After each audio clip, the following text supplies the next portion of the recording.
In a world where envy festers beneath the glitter of wealth, where trust is shattered by ambition, one's worth is measured not by character, but by power and privilege. Vivian, a 25-year-old heiress with an icy heart and an unshakable sense of superiority, believed herself untouchable. From the grand bay window of her palatial bedroom, she surveyed her perfectly manicured kingdom with cold, calculating eyes. Below, Clara, her housemaid, worked tirelessly in the heat of the midday sun. Her hands, rough from years of honest labor, moved with practiced precision as she pruned the vibrant roses. Despite the grime that clung to her simple clothes, Clara radiated a quiet dignity, and a beauty that didn't depend on wealth or artifice. It was a beauty that Vivian both envied and despised. How can she seem so content? Vivian thought, her polished nails tapping the window frame. A dark seed of resentment took root in her chest. She doesn't belong here, Vivian murmured, her lips curling into a smile that was anything but kind. It's time to remind her of her place. Before we dive into this story, don't forget to subscribe and hit the notification bell to stay updated with our latest stories. Now, let's get started. Vivian leaned against the windowsill, her thoughts swirling like a storm she could no longer suppress. How could Clara, someone with no wealth, no influence, no status, radiate such unshakable contentment? The image of Clara's serene smile was like a needle pricking Vivian's meticulously crafted facade. She walks around as if she's above her place, Vivian whispered, her voice low and venomous. Her polished nails tapped against the glass, each sound sharper than the last. It wasn't enough for Vivian to look down on Clara, she wanted Clara to feel it. And then, the idea struck her like a lightning bolt. A cruel, calculated smile spread across her lips. She would invite Clara to her upcoming birthday party, the event of the year where the city's elite gathered under one roof. But this wouldn't be an act of kindness. It would be a spectacle, a chance to turn Clara into the evening's unknowing joke. Vivian imagined the scene vividly, Clara, dressed awkwardly, standing out among the glamorous guests, fumbling to find her place. The whispers, the laughter, the stares, each detail felt like a victory. Let's see how perfect she looks when she's surrounded by the people who truly belong, Vivian thought. With a newfound sense of purpose, Vivian descended the marble staircase, her heels clicking with precision. Outside, Clara continued working, oblivious to the storm brewing above her. When Vivian reached the garden, she softened her voice, her tone dripping with full warmth. Clara, she called out, and the maid straightened immediately, brushing her hands against her apron. I've been watching your work, and I must say, it's been admirable. Clara's eyes widened in surprise. Compliments from Vivian were rare, almost unheard of. Thank you, Miss Vivian, she said, her voice tinged with both pride and confusion. Vivian stepped closer, her practiced smile as flawless as her tailored attire. I'd like to invite you to my birthday party this Saturday. As my guest of honor. The words hung in the air, surreal and unexpected. Clara hesitated, her instincts whispering that something wasn't quite right. But the idea of being part of such a grand event, even for one night, was too alluring to refuse. It would be an honor, Miss Vivian, Clara replied, her voice trembling slightly. Vivian turned back toward the mansion, her smile curling into something far less kind. Perfect, she muttered under her breath. The game had begun. Vivian retreated to her room, her mind alight with anticipation. She paced the length of her lavishly decorated suite, the soft glow of crystal chandeliers reflecting off gilded mirrors. The vision of Clara stumbling awkwardly through her birthday party played on repeat in her mind like a tantalizing melody. Vivian couldn't help but let out a quiet laugh. She could already imagine the whispers, the sidelong glances, the laughter hidden behind champagne glasses. This will be my masterpiece, she thought, her reflection smirking back at her from the grand mirror. But to execute her plan perfectly, she needed the right tools. With the elegance of someone used to getting exactly what they wanted, Vivian picked up her phone and dialed Ivy, her trusted assistant. Ivy, Vivian said without preamble, her tone sharp yet composed. I need you to find a dress for Clara. Something special. Make sure it's memorable, but not in a good way. There was a pause on the other end before Ivy, ever professional, replied. Any specific requirements, Miss Vivian? Vivian's lips curled into a grin. Oh, surprise me. But make sure it's oversized, outdated, and if possible, utterly ridiculous. I want all eyes on her for the wrong reasons. Yes, Miss Vivian, Ivy responded, her tone betraying no surprise. After all, she was accustomed to Vivian's eccentric requests. As Vivian hung up, she sank into her velvet armchair, the phone still in her hand. She allowed herself a moment to revel in the satisfaction of her scheming. The trap was being set, one piece at a time. Looking out the window once more, Vivian spotted Clara still working in the garden, completely unaware of what lay ahead. The thought filled her with a strange thrill. For Vivian, this wasn't just a prank, it was a reminder to herself and everyone else that she held the power to control and humiliate as she pleased. This will be a night no one forgets, Vivian whispered to herself, the words carrying the weight of her cruel intent. 2 days later, Ivy arrived at the mansion carrying a garment bag that seemed to sag under its own weight. Her expression was unreadable as she ascended the marble staircase to Vivian's suite. Inside, Vivian lounged on a chaise, sipping a glass of rose, her anticipation palpable. Let's see it, Vivian commanded, setting her glass down with a deliberate clink. Ivy unzipped the bag, revealing a monstrosity of a dress. The fabric was an eye-searing shade of green, adorned with gaudy sequins that caught the light in all the wrong ways. The skirt ballooned out absurdly, making it impossible for anyone to walk gracefully in it. It was oversized and poorly tailored, a deliberate mismatch for anyone with dignity. Vivian's eyes lit up with delight. She rose, inspecting the dress as if it were a work of art. Perfect, she declared, running her fingers over the tacky sequins. This will make her unforgettable, for all the wrong reasons. Ivy stood silently, her neutral demeanor betraying no judgment, though a flicker of unease crossed her face. Will you be giving it to her personally, Miss Vivian? No, Vivian replied with a smirk. Deliver it to her quarters with a note. Tell her it's a gift for being my guest of honor. Ivy nodded and left the room, her footsteps echoing in the empty hallway. Downstairs, Clara had just finished scrubbing the marble floors, her face flushed with exhaustion but glowing with quiet pride. She had no idea what awaited her. Later that evening, Clara found the package waiting on her bed, alongside a handwritten note from Vivian. For my special guest. This will make you shine. Her heart fluttered with a mix of nerves and gratitude. She unwrapped the dress, her breath catching at the sight of it. It was unlike anything she'd ever worn, ostentatious, bright, and utterly alien to her modest style.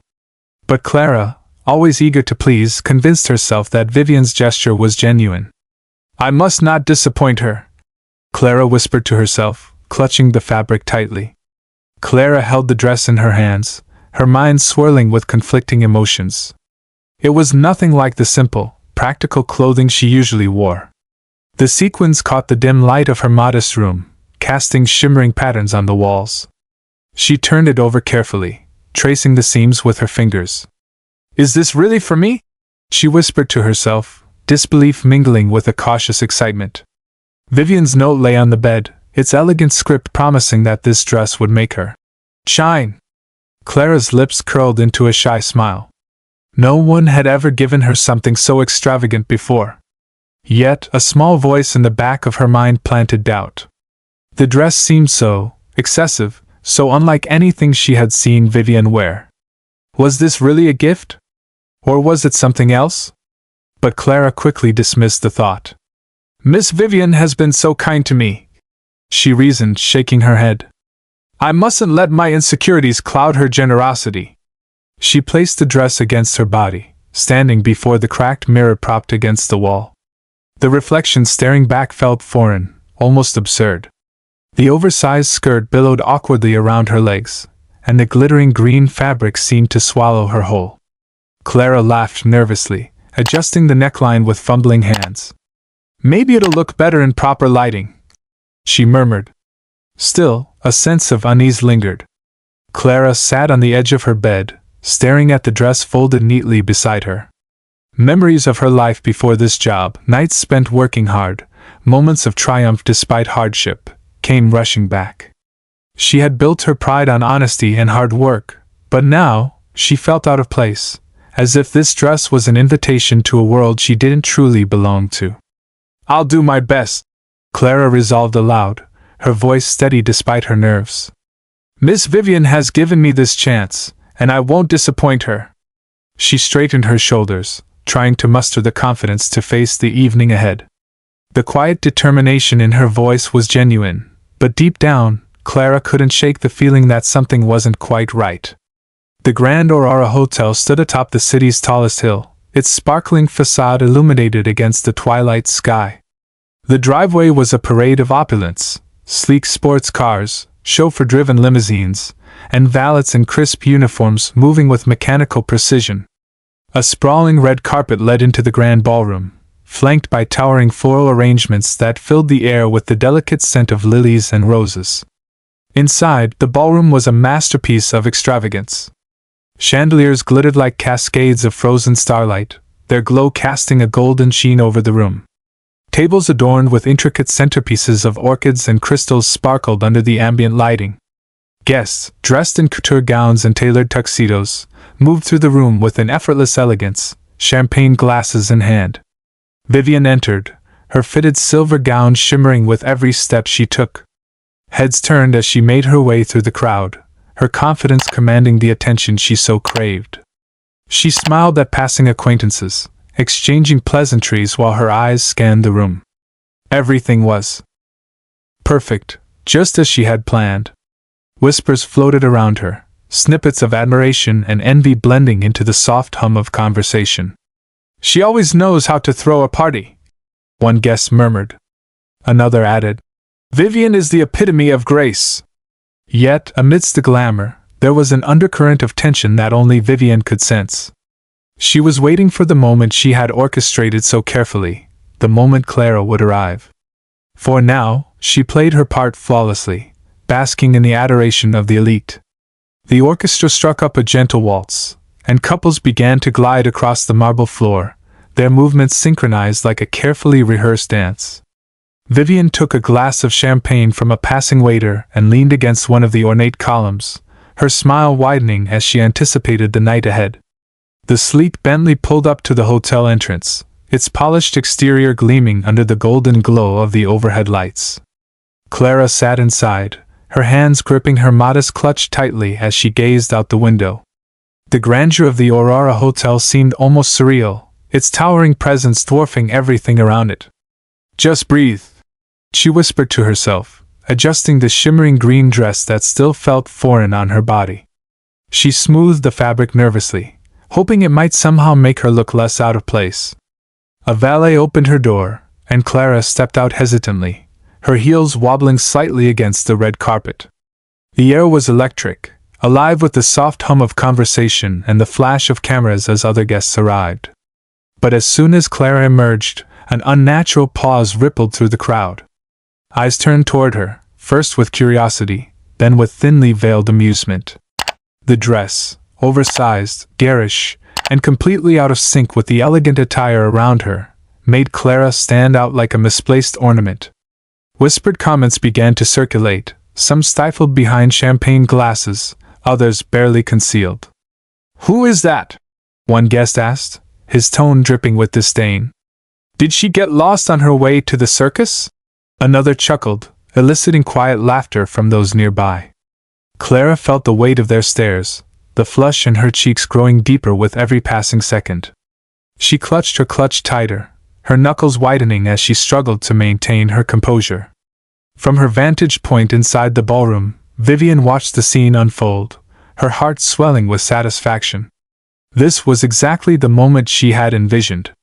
The humiliation, the whispers, the growing discomfort on Clara's face, it all played out like a symphony, with Vivian as the composer. Clara straightened her back and took a hesitant step forward. Her natural grace began to reassert itself, even in the face of mockery. But each step toward the ballroom felt heavier than the last, as if the judgment of the crowd clung to her like a physical weight. The doorman offered her a stiff smile and pulled open the heavy double doors. Clara entered, her presence immediately drawing the attention of everyone in the room. The grandeur of the ballroom, with its glittering chandeliers and elegantly dressed guests, seemed to shrink her. But she pressed on, searching for Vivian amidst the sea of unfamiliar faces. Vivian approached her, a dazzling smile plastered on her face. "Clara, you made it!" she exclaimed loudly, ensuring everyone within earshot could hear. She wrapped her arm around Clara's shoulders, the gesture outwardly friendly but laced with condescension. "Everyone," Vivian announced, her voice ringing out over the quieted murmurs. "This is Clara. She's been working tirelessly for me at the estate, and I thought it would be a treat to show her how we celebrate." The words hung in the air, sweet on the surface but dripping with implications. The crowd offered polite smiles, though the whispers and judgmental glances didn't cease. Clara's cheeks burned, but she managed a shy smile, too nervous to challenge the situation. Vivian leaned closer to Clara, her voice a whisper only she could hear. "You're doing great," she said, her tone so syrupy it almost sounded genuine. "Just try to relax and enjoy yourself." Vivian guided Clara through the crowd with the poise of a queen leading a jester to court. Her hand remained lightly on Clara's shoulder, both a gesture of possession and a tool to keep Clara under her control. Around them, the murmurs continued, growing louder with every step. Vivian could feel the judgmental stares, and she reveled in them. "Clara, I must introduce you to some friends," Vivian said brightly, her voice carrying just enough force to quiet the room. She approached a group of guests near the grand fountain centerpiece, each dressed in designer finery, their glasses filled with bubbling champagne. "Everyone," Vivian began, flashing her most dazzling smile. "This is Clara. She's the one who keeps my estate running so flawlessly. Isn't it amazing how much one person can achieve with just a pair of hands?" The laughter that followed was polite but tinged with mockery. Clara's smile faltered slightly, though she quickly recovered. She nodded shyly, unsure of what to say. One of the guests, a tall man with a sharp suit and sharper tongue, raised an eyebrow. "Clara," he said, swirling his champagne lazily, "how do you find working for someone as accomplished as Vivian? It must be enlightening." Clara hesitated, her cheeks flushed. "It's an honor, sir," she replied. Quietly, glancing nervously at Vivian, who beamed back at her as if she were a prized possession.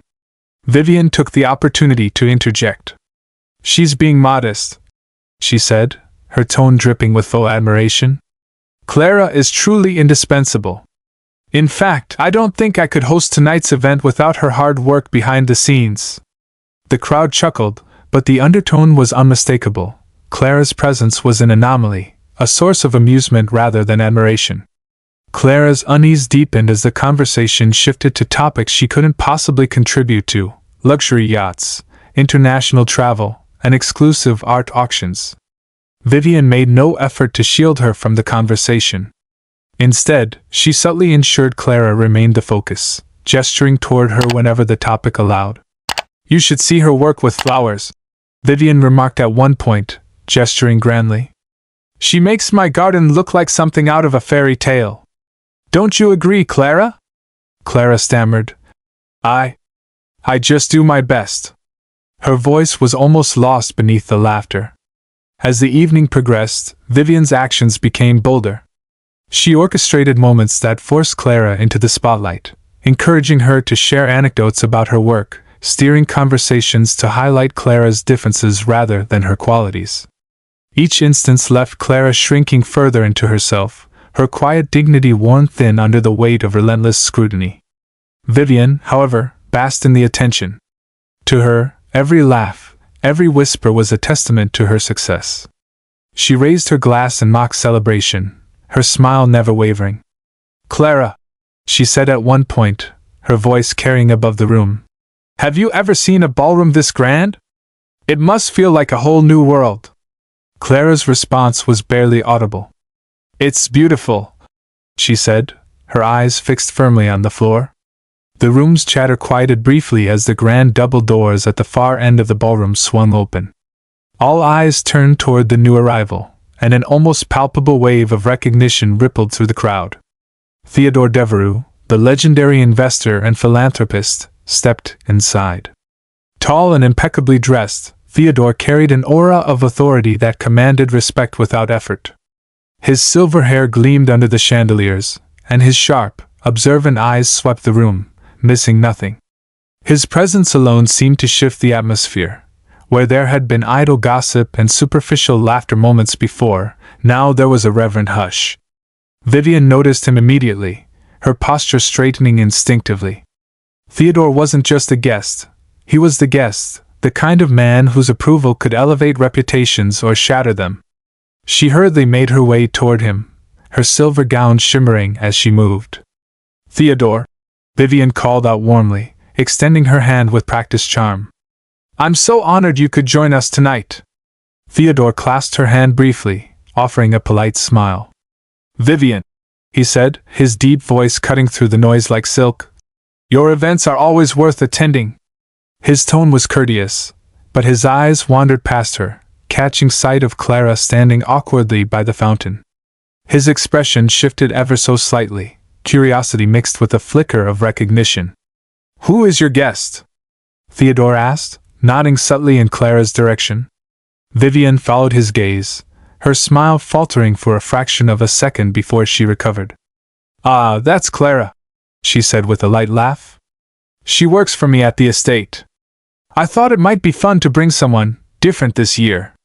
Theodore's brows furrowed slightly, though he kept his expression neutral. "Different?" he repeated, his voice carrying a weight that made Vivian hesitate. "Yes," she replied quickly, trying to maintain her composure.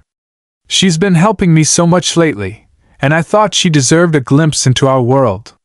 Theodore's gaze lingered on Vivian for a moment longer than necessary, and then he stepped away from her.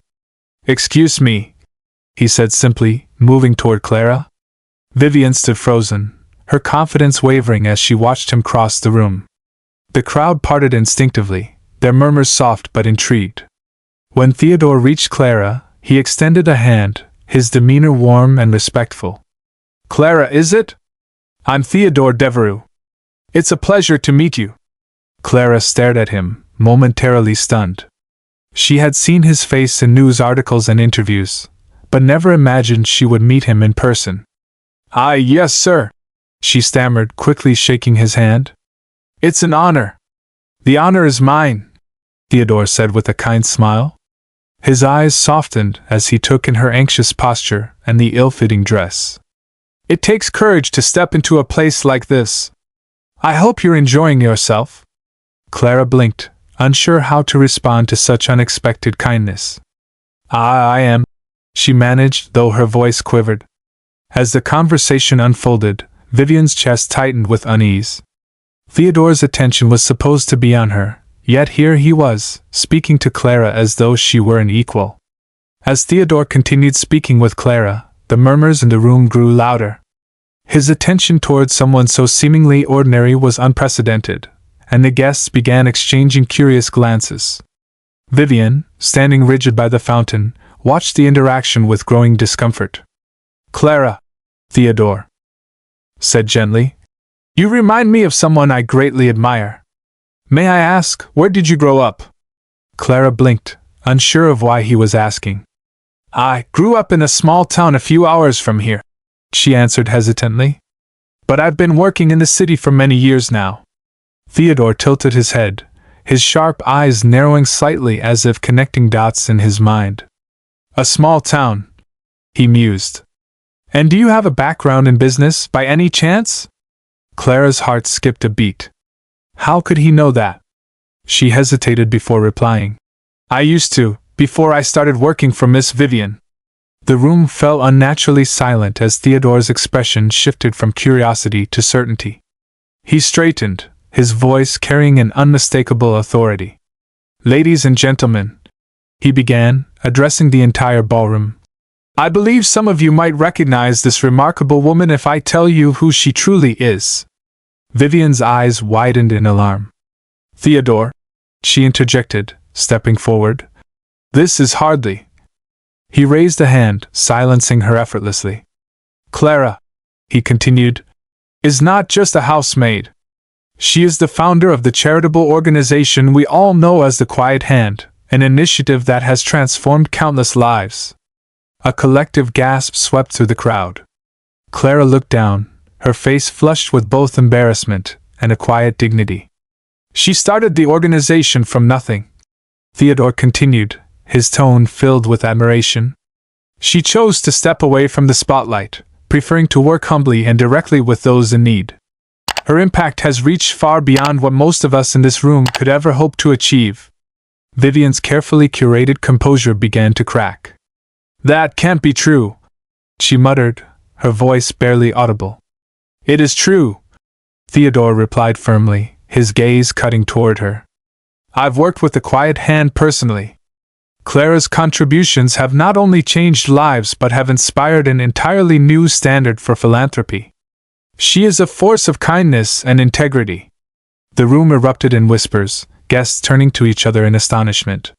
Some began to approach Clara with newfound respect, while others cast Vivian looks of thinly veiled disdain. Clara, overwhelmed by the sudden attention, managed to murmur, I never wanted recognition. I only wanted to help. And that, Theodore said, his voice carrying through the crowd, is precisely why you deserve it. Vivian stood frozen, her flawless composure cracking like fine porcelain under the weight of Theodore's revelation. Her chest tightened as whispers filled the ballroom, each one another dagger to her carefully crafted image. How could Clara, the maid she had belittled, mocked, and paraded as a joke, be this towering figure of altruism? That can't be true, Vivian whispered to herself, her voice trembling. She clutched her champagne glass, the cool crystal biting into her palm. For the first time in years, she felt utterly powerless, her confidence slipping through her fingers like sand. Around her, the guests began to shift. Those who had laughed at Clara now turned toward her with newfound respect, their gazes warm and admiring. Others, previously hanging on Vivian's every word, glanced at her with thinly veiled judgment. The Quiet Hand, someone murmured. How could we not have known it was her? Vivian's mind raced, trying to salvage the situation. She forced a brittle smile and stepped forward. I had no idea, she began, her voice strained but striving for control. Clara, why didn't you ever tell us about your accomplishments? Clara turned slowly, her calm eyes meeting Vivian's panicked ones. You never asked? Clara replied softly, her tone devoid of malice but filled with quiet strength. The words struck Vivian harder than any accusation could have. Her smile faltered, and for a brief moment she looked around, searching for an ally among the crowd. But no one stepped forward. Theodore, standing beside Clara, spoke up. Perhaps, Vivian, it wasn't your place to know. Clara has always worked quietly, letting her actions speak louder than words. That's a quality we could all learn from. Vivian's cheeks burned, her hands trembling slightly.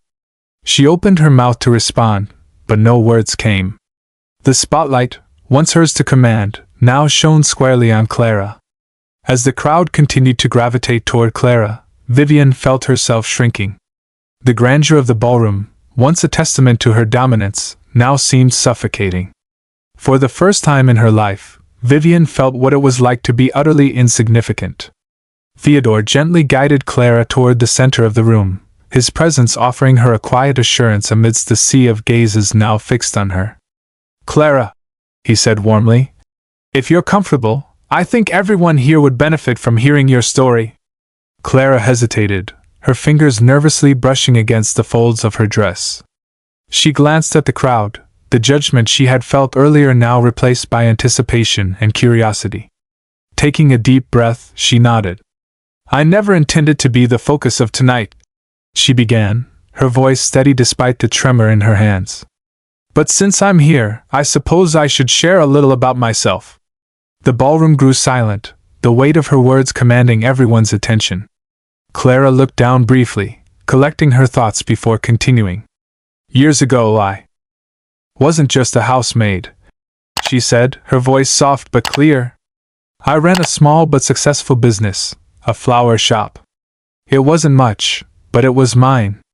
I loved it because it allowed me to create something beautiful and bring joy to others. Her gaze swept across the room, her confidence growing as she spoke.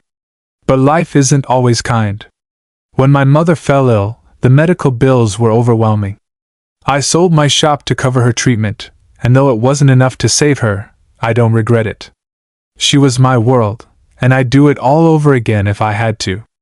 A ripple of murmurs spread through the audience, many lowering their heads in quiet respect.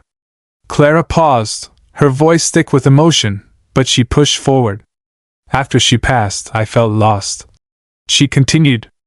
I took on jobs, cleaning, gardening, anything to keep going. It wasn't easy, but it taught me the value of hard work and humility. And as I worked, I started to notice something. There were so many people around me struggling, just like I was. People who needed help but didn't know where to turn. She smiled faintly, her eyes glistening. That's when I decided to start the Quiet Hand. It began as something small, a few meals shared, a few donations here and there. But it grew, not because of me alone, but because of the kindness of others who believed in the cause. Vivian, still standing at the edge of the room, watched with a mixture of disbelief and unease.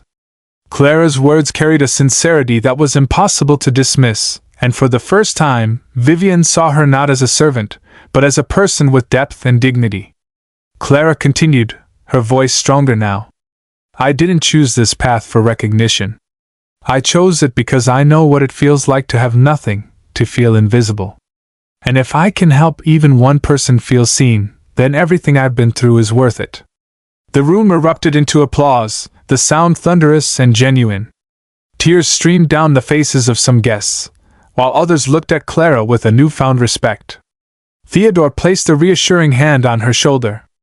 Thank you, Clara, he said, his voice rich with admiration. You've reminded us all of what truly matters. Clara looked out at the crowd, her heart swelling with both gratitude and relief. For the first time that evening, she felt like she belonged, not because of her appearance, but because of her actions and her story. As the applause faded, Clara stepped back from the center of the room, overwhelmed but grateful. She caught sight of Vivian standing near the edge of the ballroom, her expression a mix of shame, disbelief, and something else, perhaps regret. Clara hesitated for a moment before making her way toward her. Vivian's breath caught as Clara approached. She wanted to look away, to disappear into the crowd, but something in Clara's calm gaze rooted her in place. Miss Vivian. Clara began softly, her voice steady but kind. May I speak with you for a moment? Vivian nodded, her throat dry. Of course. She managed, her usual confidence replaced by an unfamiliar vulnerability. Clara gestured toward a quieter corner of the ballroom, away from the prying eyes of the guests. Once there, she turned to Vivian, her expression devoid of malice but filled with quiet strength. I know tonight hasn't gone the way you planned, Clara said gently, and I'm not here to embarrass you further. But I think it's important we talk. Vivian's hands clenched at her sides. Clara, she began, her voice wavering. I didn't know about any of this. About you. Clara nodded, her gaze unwavering. That's true, she said. But what you did know was that I'm a person, just like you.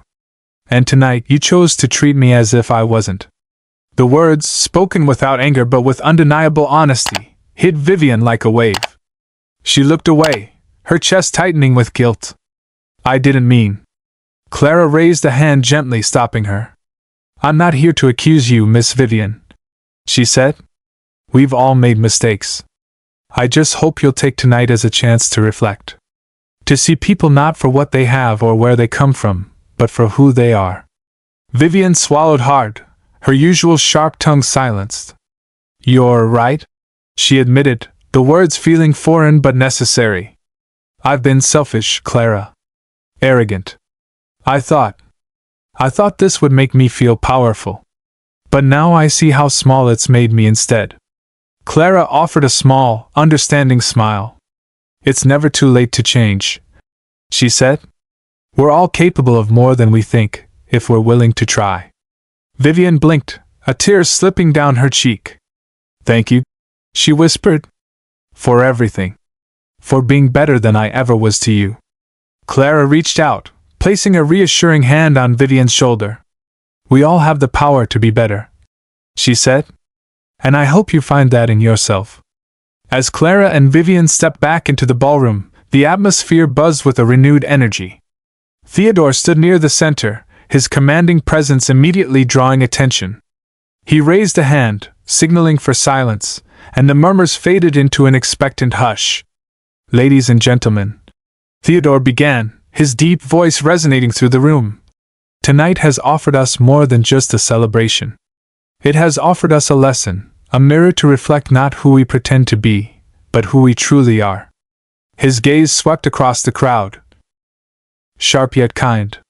"We live in a world that often values the superficial, wealth, status, appearances, over the substance of one's character. But as Clara has shown us, true greatness isn't defined by what we possess, but by what we give." Theodore turned slightly, gesturing toward Clara. "Here stands a woman who has dedicated her life to lifting others, not because she sought recognition, but because she understood the value of kindness and humility. How many of us can say the same?" The room remained silent, his words settling over the crowd like a heavy blanket. Even those who had initially mocked Clara now lowered their gazes, their discomfort evident. Vivian, still standing near the edge of the room, felt the weight of his words more acutely than anyone else. Each sentence was a reminder of her own failings, a reflection of the person she had been versus the person she could become. Theodore continued, his tone firm yet hopeful. "Clara's story is not just hers, it's a call to action for all of us. To step out of the shadows of selfishness, to see beyond our own privileges, and to recognize the humanity in everyone we meet. If we measure our worth by the good we do, the lives we touch, then perhaps we'll find a deeper meaning to our existence." The crowd erupted into applause, a genuine, thunderous sound that reverberated through the grand ballroom. Clara, standing beside Theodore, smiled softly, her humility and grace shining through even amidst the ovation. Theodore lowered his hand, letting the applause subside. "Let tonight be a turning point," he said, his voice quieter but no less powerful. "Not just for us as individuals, but for the world we shape together. It's not too late to make kindness our legacy." He stepped back, allowing the moment to settle. Guests began murmuring once again, but this time their tones were reflective, even reverent. Eyes that had once dismissed Clara now sought her out, filled with admiration and respect. Vivian stood motionless, her heart heavy yet hopeful. Theodore's words had pierced through her defenses, forcing her to confront her own flaws. She realized, perhaps for the first time, that power wasn't about dominance. It was about connection, compassion, and the ability to inspire change. As the crowd began to disperse into smaller groups, discussing Theodore's words in hushed tones, Vivian remained rooted in place. The weight of her actions pressed down on her, each moment from the night replaying vividly in her mind, the forced smiles, the thinly veiled barbs, and the deliberate humiliation she had orchestrated. She clenched her fists, willing herself to move. Finally, with a deep breath, she approached Clara, who stood near the fountain, surrounded by a few admiring guests. As Vivian drew closer, the guests noticed her and stepped aside, their expressions curious yet wary. "Clara," Vivian began, her voice softer than anyone had ever heard it. She hesitated, the words catching in her throat. "May I speak with you, privately?" Clara nodded, her calm demeanor unshaken. She followed Vivian to a quieter corner of the room, away from the prying eyes of the crowd. Once there, Vivian struggled to meet Clara's gaze. I don't know where to start," she admitted, her voice trembling. "I've been awful to you. I used your kindness and trust against you, and I did it all for my own petty satisfaction." Clara watched her silently, her expression neither cold nor forgiving, but patiently waiting. Vivian continued, tears pooling in her eyes. "I thought humiliating you would make me feel powerful, but instead I feel ashamed. I was wrong, Clara, so deeply wrong. You deserve better, not just from me, but from everyone." Clara's expression softened, and she placed a hand gently on Vivian's arm. "It takes courage to admit that," Clara said quietly. "But words alone aren't enough, Miss Vivian. Change doesn't happen overnight. It's what we do after that truly matters." Vivian nodded, tears slipping down her cheeks. "I want to change, Clara," she whispered. "I don't want to be this person anymore. Will you help me?" Clara studied her for a moment, then offered a small, understanding smile. "I will," she said. "But only if you're truly ready to do the work." "I am," Vivian said firmly, her voice regaining a hint of strength. "I want to learn, Clara. From you, from others, from everyone I've dismissed for so long." Their conversation was interrupted by a soft ripple of applause nearby. Clara turned to see Theodore watching them, his eyes filled with approval. He stepped closer, his presence both grounding and encouraging. "Vivian," he said, his voice steady, "the first step to growth is recognizing where you've gone wrong. You've taken that step tonight. Now let's see where it leads you."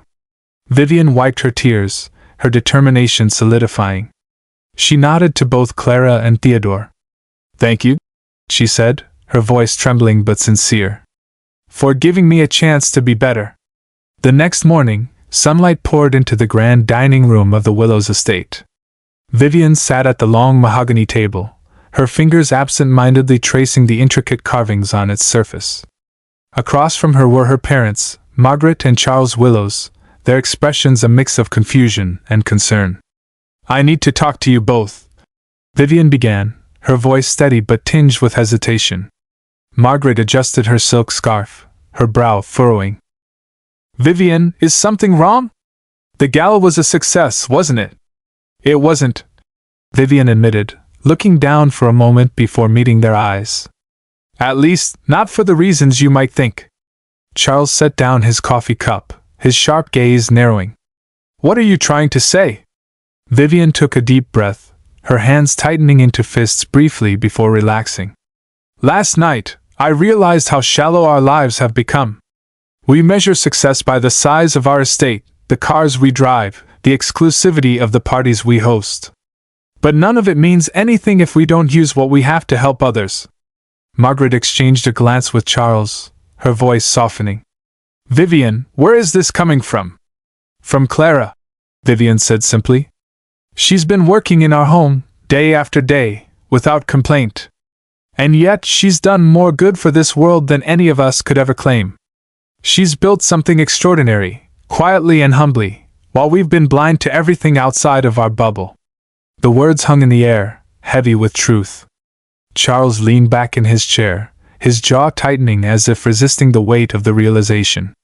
Margaret, however, placed a hand over her mouth, her eyes glistening.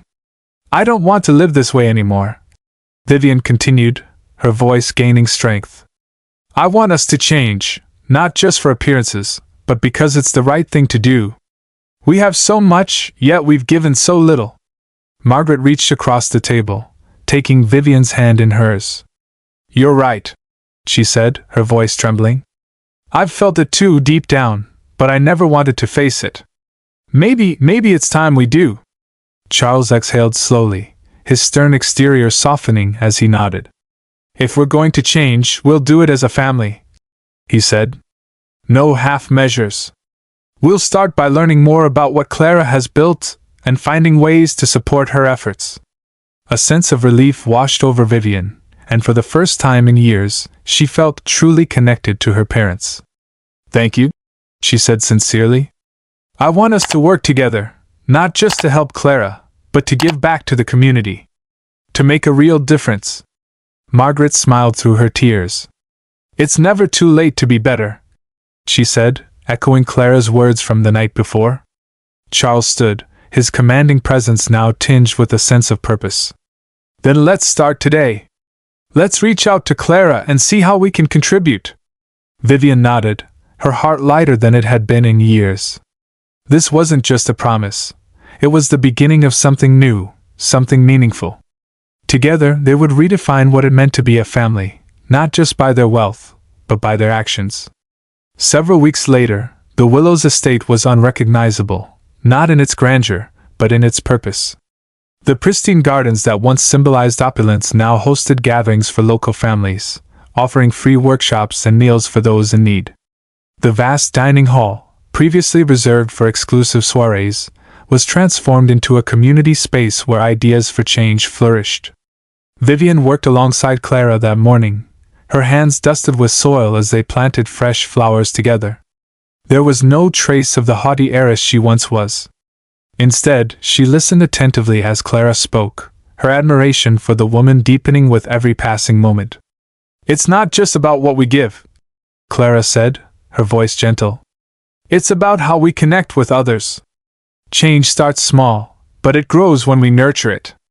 Vivian nodded, her heart swelling with gratitude. "You've taught me so much, Clara. Not just about kindness, but about purpose. Thank you for giving me the chance to start over." Clara smiled warmly. "We all deserve a second chance, Vivian. What matters is what you do with it." Meanwhile, Margaret and Charles worked with a team of volunteers, sorting supplies for a new charitable initiative. They had thrown themselves wholeheartedly into the projects, their transformation as profound as their daughter's. As the sun began to set, the Willows family and Clara stood together, their efforts reflected in the vibrant garden around them. For the first time, their wealth felt meaningful, not as a tool for status, but as a means to uplift others. In the end, the true wealth of the Willows family wasn't in their possessions but in their newfound purpose.